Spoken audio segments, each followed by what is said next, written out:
to our auto story of the day. TVS Motors' highest-selling scooter has been on the receiving end more than just a refreshed exterior design.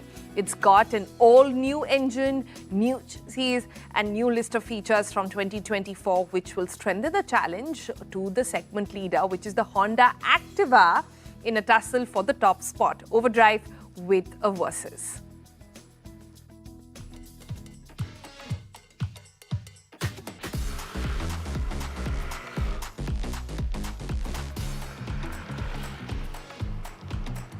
Alright guys, so it's been around 11 years since the TVS Jupiter 110 has been around in India, and the year is 2024 and it has finally undergone a substantial change.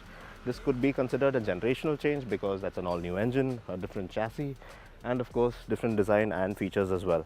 Now we have been called out here to the TVS test track, the facility in Hosur, which is the plant, to ride the scooter a couple of days before the launch. I'm going to walk you through what's new with this new generation model. So let's get to it. Now the Jupiter 110 is a real big deal for TVS because, to put it simply, this is pretty much the bread and butter scooter model for the company. Now the Jupiter scooter series is the highest selling brand in the manufacturer's scooter portfolio, managing to outshine models like the Scooty Pep Plus, the Zest 110, and surprisingly even the Ntorq range of scooters in terms of units sold. So much so that, say, if the Ntorqs are selling at a rate of 30,000 units a month, the Jupiter scooters, well, they're doing double of that number in the same time frame. That's how much in demand they are in India. Even though these sales numbers include both the Jupiter 110 and the 125cc models combined, it still is an impressive feat nonetheless. Alright, so starting off with the design of the scooter. Now this is the top spec variant of the 110 Jupiter.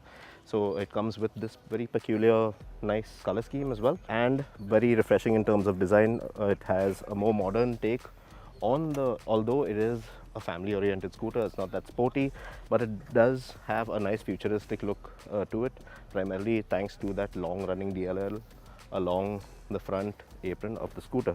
Now the turn indicators have been integrated into the front apron as well, like before, but you don't have those bird's eye kind of looking turn indicators as the older scooter. Now you get 12-inch wheels at both ends, telescopic front suspension, single monoshock at the rear, LED lighting at both ends, really neat looking.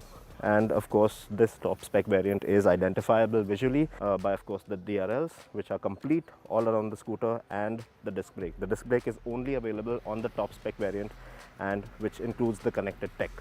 Now coming to the rear of the scooter, as you will see also, it has this long LED running along the back of the scooter with the turn indicators integrated here as well. I'll just switch that on for you to get a look at that. And this top spec variant also comes with a hazard light switch, which has been integrated quite neatly into the turn indicator buttons out here as well. So this is how the normal turn indicators work, but you long press this and it functions as a hazard light switch. So that's a really neat thing. Now as you can see with this particular model, also on the lower trims, that, well, TVS have done away with the chrome finish bits on the scooter and have opted for a rather classier looking piano black finish all throughout the scooter. Now this is available on the lower models as well. Secondly, you will come to the screen. Now this is an LCD screen, reverse LCD. They call it a color screen, but there are just some colored elements out there. This screen, quite intuitive, decent amount of information for you on the go. You can toggle between your odometers, trip settings, and of course you do have real-time running efficiency when you're on the go, and it does have speed warning. So when you go above 80 kilometers per hour, it gives you this high speed warning. Although it is not designed to kind of be a high speed scooter, it will reach around 80 kilometers per hour, and you do get an indicator like how you do get on your cars with the beeping, that kind of alarm. It shows you a visual indicator that you are hitting 80 kilometers per hour and to stick within speed limits. Eco and power modes depending on your throttle inputs.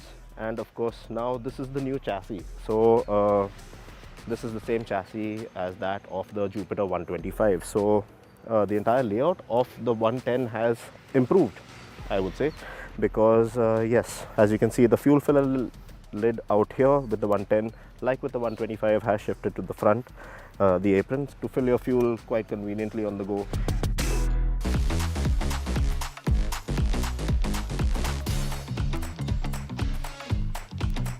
Now this is the new 113cc single cylinder engine. There's quite a bit of tech thrown in there as well. So it has ISS, which is the intelligent start-stop system, which basically your scooter goes off if you stop at a signal, pull over for around 3 seconds, it will go off automatically, twist the throttle, and then it will ignite and start, and you can be on your way.